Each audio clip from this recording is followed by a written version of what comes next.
Vamos lá. Então, quando falamos sobre os parâmetros ligados à cinesiologia, movimentos, 45, 90 graus, que nós podemos olhar esse ângulo, nós podemos ver esse eixo do cotovelo aqui, podemos citar alguns autores.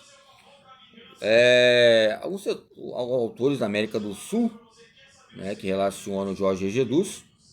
Aí vocês vão pesquisar se é da Argentina, Paraguai, Uruguai, mas que relaciona os campos territoriais. Ele fala sobre as alavancas, bem no campo ilustrativo, bem parecido, ligado à motricidade primária, que relaciona o ato reflexo.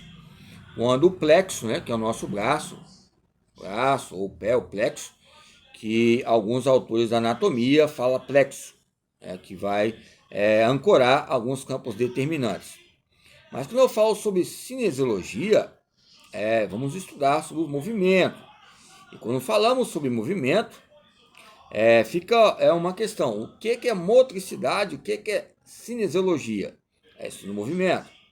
É um movimento que vai intencionar questões relacionadas à gravidade. Embora as profundidades, quando falamos a cinesiologia, entre os três aulas, duas aulas, começam já a falar sobre os segmentos de A B, a C, ou seja, a articulação escapular, ou seja, o acrômio, o termo que eu usei, aquele termo de teoria que resulta a cromaticidade.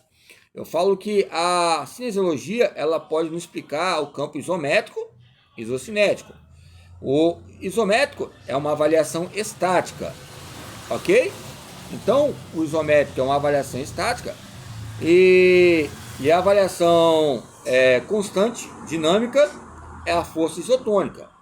A isocinética é uma mistura, como o brasileiro é o café com leite. Muitas vezes o café com leite, alguns falam que o próprio leite tira alguns nutrientes do café, e o café também, ou seja, não tem esses agrados para retirar. Mas como eu falei, aonde tem leite é saúde.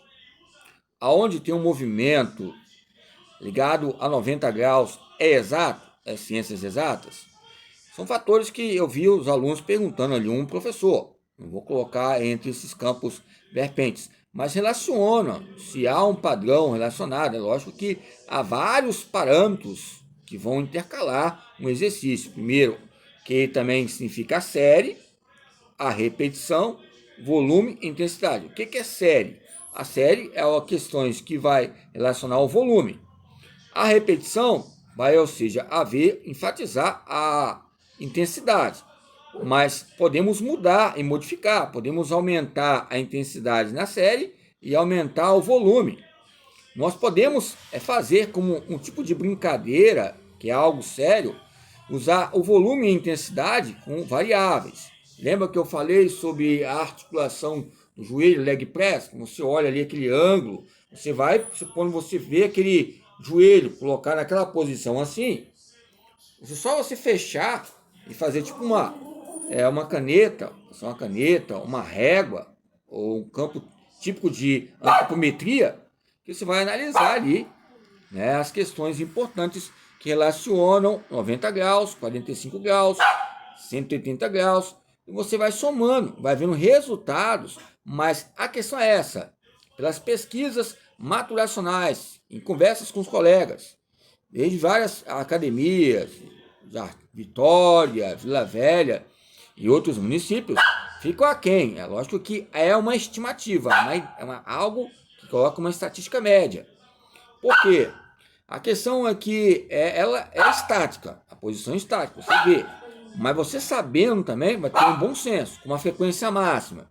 Aí você coloca lá 220 e coloca a sua idade. Aí eu tenho 43, 44 anos, 220 menos 44. Aí você vai lá e vê a frequência máxima sua é essa. Fica um campo, lógico que fica subjetivo, mas é uma estimativa entre a biomecânica e a biomedicina. Essas estatísticas relacionam que o próprio exercício ele tem os seus parâmetros importantes. Cada exercício que eu faço, há uma resistência. Cada exercício que eu faço, há uma consistência. Ou seja, Vai depender de vários fatores, que é por isso que eu falo, todo movimento tem um princípio de adaptação, que é o princípio de novas estruturas, por isso que eu citei o Cunha, entre campos elementares, ok? Há fatores interessantes, quando eu falo sobre cinesiologia, eu vou colocar fatores que são força isolada. Não há uma força isolada. Quando tem uma força, há um estímulo. Quando há um estímulo, há também o que? Meios motivacionais internos e externos. Aí são N fatores ligados à força isolada. Só você entender a força isolada, você vai entender a força dinâmica, a força interna, a força externa, força pura, força explosiva, ou seja, resistência de força, resistência anaeróbica, resistência de força para ver essa nomenclatura como um todo, como seja, uma engenharia corporal, meio de empreendedorismo, que vai relacionar o capital. Capital o quê? É a nossa cabeça?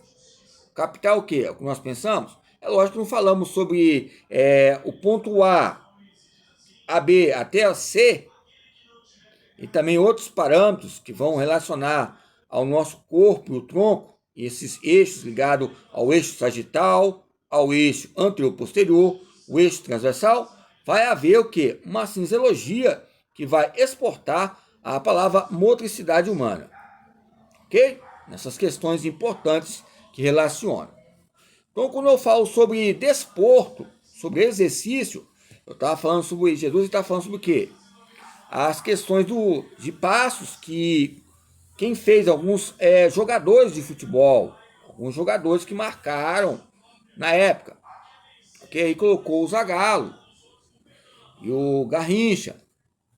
A maioria das vezes tem vários, grande momento do futebol, na época da Bandeirantes ali, que passava grandes, por exemplo, Tostão, Gerson, Rivelino, ou seja, vários N jogadores, na década de 57, 60, 70, 78. Então, nós olhamos que ele, com essa pesquisa, nos coloca nomenclaturas importantes, porque o arcaico vai haver uma pós-modernidade.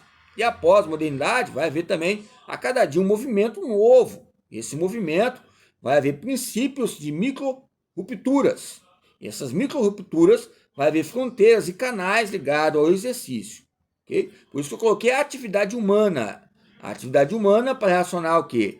A cinesiologia, a biomedicina, a biomecânica e principalmente, em princípio, a motricidade humana que vai destacar. Lembra que eu falei sobre a fisiologia do exercício? Aonde há um eixo, há um ângulo. Aonde há um ângulo, ou seja, há algo para calcular. É lógico que eu vou calcular a distância, massa, carga, a questão das gravidades relacionadas a Isaac Newton, Albert Einstein. Embora o Albert Einstein pode ter estudado mais para nós, nos ajudado, não ter criado a bomba de Hiroshima. Embora o próprio homem criou essa bomba. Imagine ele fazer equações relacionadas ao treinamento esportivo.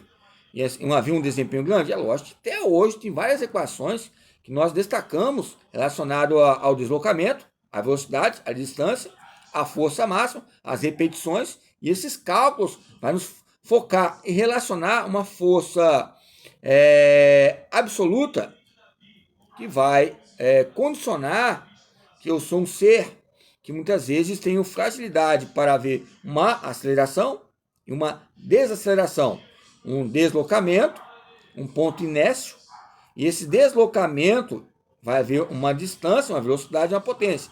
Como é que eu posso melhorar minha potência entre 5 km, 10 km?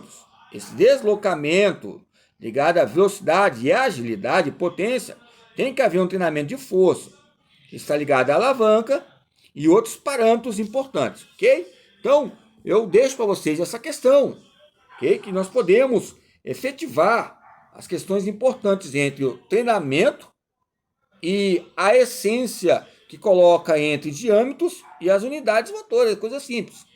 Se o meu diâmetro aumentar, o meu sarcômero aumentar, a minha unidade motora, os campos A motivacionais, B motivacionais, C motivacionais, vão relacionar os campos de isotensão. E essa isotensão, essa tensão que ocorre, vai haver microtraumas relacionados ao quê? Ao músculo. Tá? Mas o que eu falo é questão de exercício e resistência de força e resistência.